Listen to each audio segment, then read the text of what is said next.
We asked him, now that ISIS brides have returned, could he explain why he described reports of returning ISIS brides as not accurate? No response. We asked him, does the government support the return of ISIS brides? Silence. What about this question?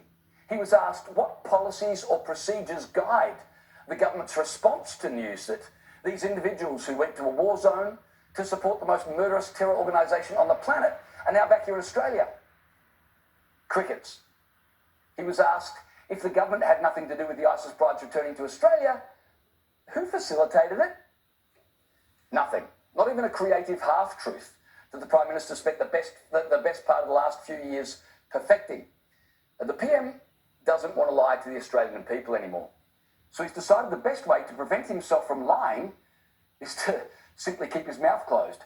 This is less a media strategy than it is a form of witness protection, by which I mean protection for himself. It's a bold new standard in political integrity. If you can't tell the truth, just don't say anything.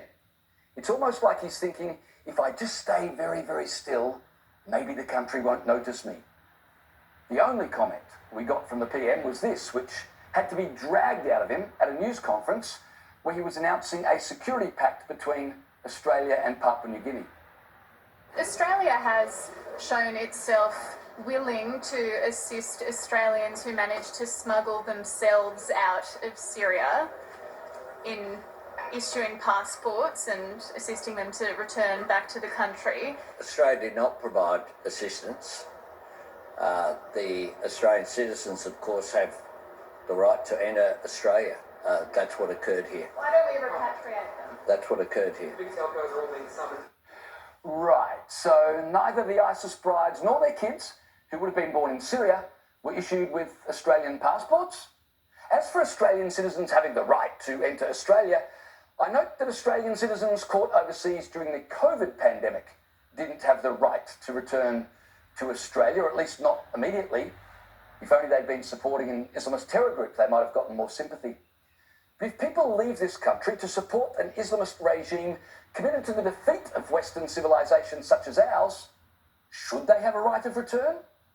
It's a bit disingenuous for Albanese to shrug and point to the law. He's the chief legislator. Speaking of the law, it's an offence for a person to intentionally enter or remain in a declared area in a foreign country where a designated terror group is engaged in hostile activities, as these women did. The penalty is 10 years jail. So will these ISIS brides be charged? We could ask the PM, but we all know we're not going to get a response. Meanwhile, Immigration Minister Tony Burke, who was bounding around Sydney Airport last week, hugging Gazan arrivals like he was a family member, had the good sense not to roll out the welcome mat for the ISIS brides, or at least not personally. Then again, maybe he was at the arrivals gate, discreetly handing them Labor how to vote cards, but just clever enough not to be caught on camera this time. Tony Burke's spokesperson put out a statement today saying, and I quote, "The Australian government is aware of media reporting about a cohort including Australian citizens seeking to return from Syria." You have to laugh. The Immigration Minister would have us believe he gets his information on terrorist sympathisers arriving in this country from the same source as you, the papers. Well, thank God for the news media. Otherwise, we wouldn't have a clue what was happening in our country.